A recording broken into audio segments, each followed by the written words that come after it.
जय श्री कृष्णा मित्रों, जय जय श्री सीताराम। स्वागत है सभी दर्शकों का हमारे समेत ज्ञान यूट्यूब चैनल में। सभी दर्शकों से मेरी तरफ से जय श्री कृष्णा, जय जय श्री सीताराम। दोस्तों, आज आप लोगों के समक्ष में मैं ये बताने के लिए जा रहा हूं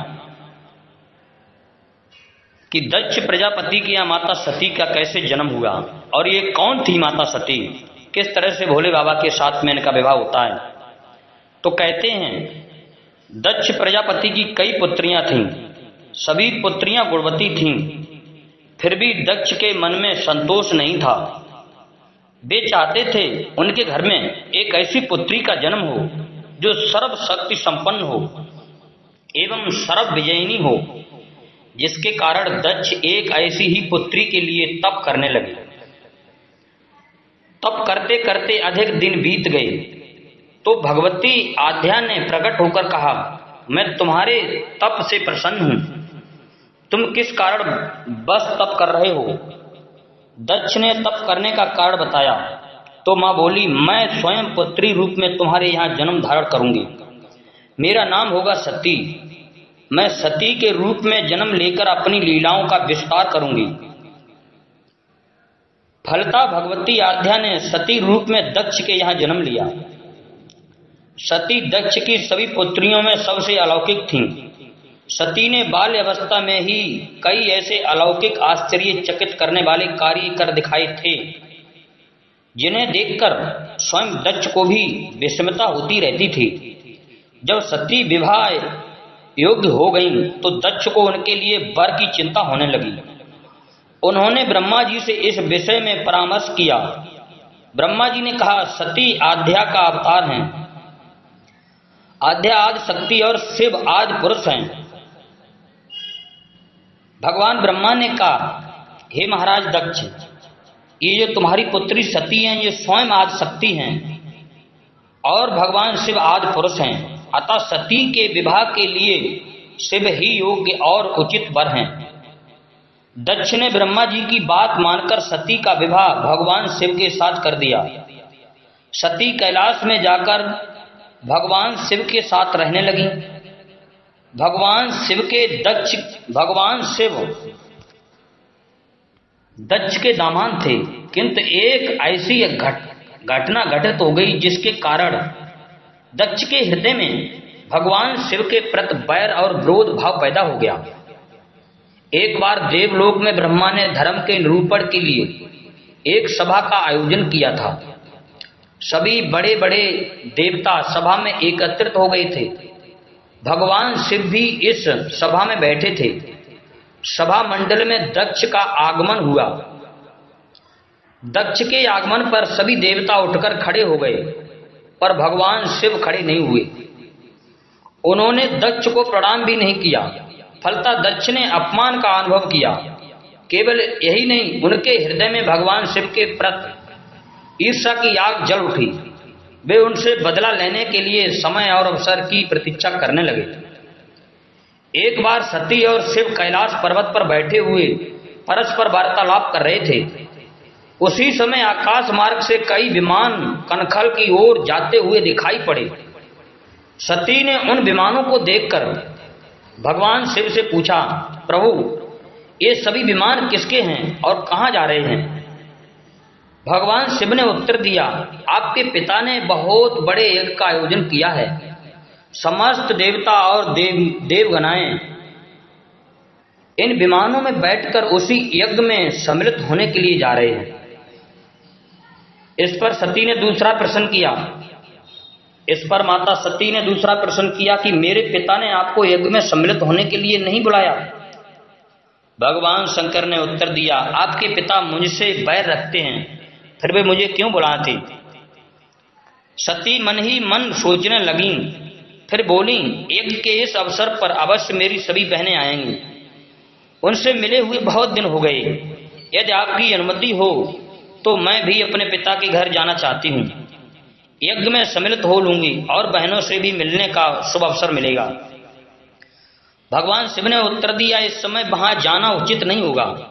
आपके पिता मुझसे जलते हैं, हो सकता है वे आपका भी अपमान करें।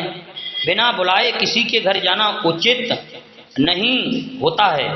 इस पर सती ने प्रश्न किया, ऐसा क्यों?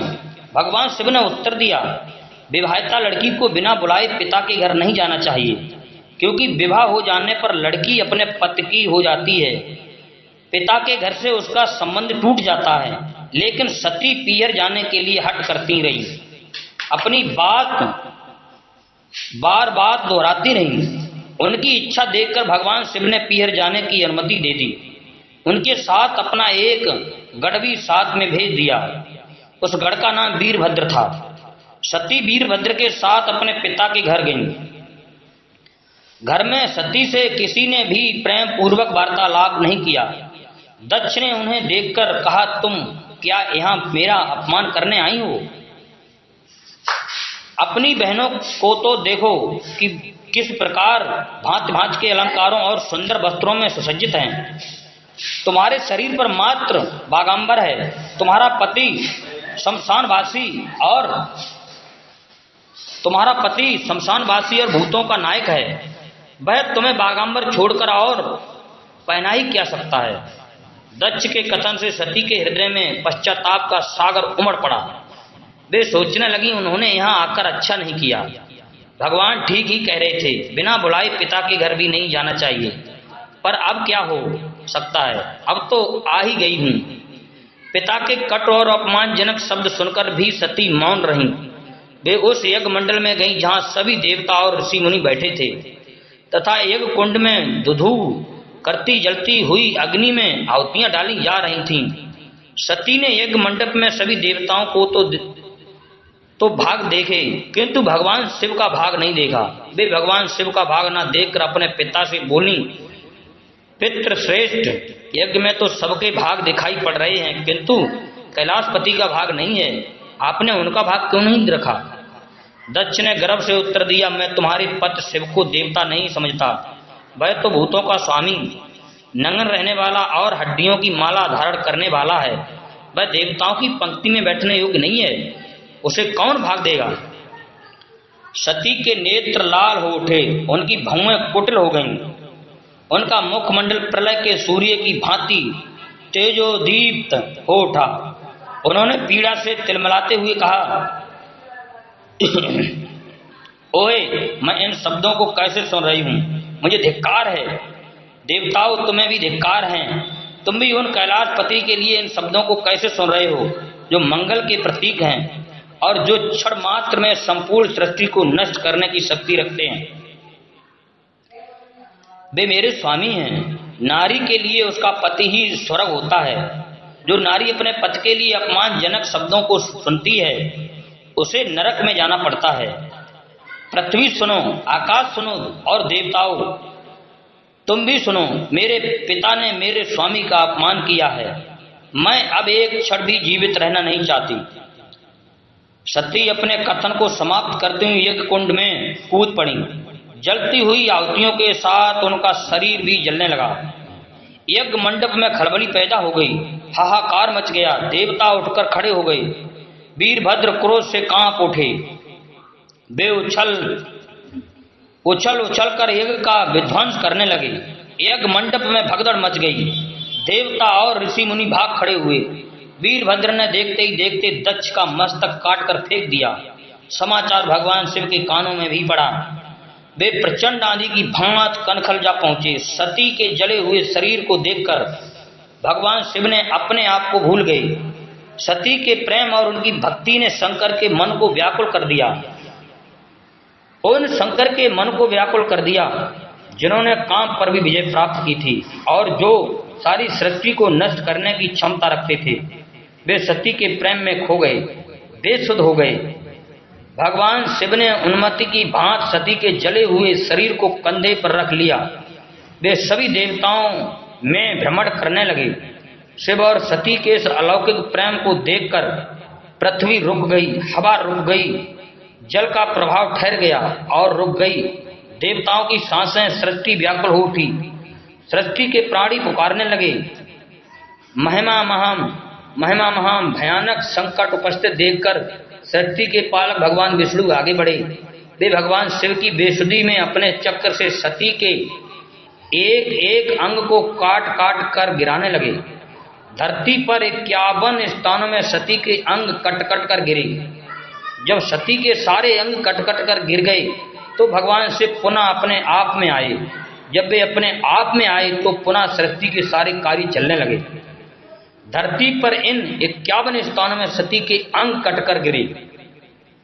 कट कर गिरे थे। वे स्थान आज शक्तिपीठ स्थान माने जाते हैं। आज भी उन स्थानों में सती का पूजन होता है, उपासना होती है। अब मैं दूसरे वीडियो में आपको बताएंगे कि किन किन स्थानों पर सती के वो टुकड़े गिरे। तो जय श्री कृष्णा मित्रों, जय जय श्री सीताराम। हमारे चैनल को सब्सक्राइब करें, लाइक करें और भी ज्ञानवर्धक वीडियो इसी प्रकार सुनते रहें, पाते रहें। जय श्री कृष्णा, जय जय श्री सीताराम।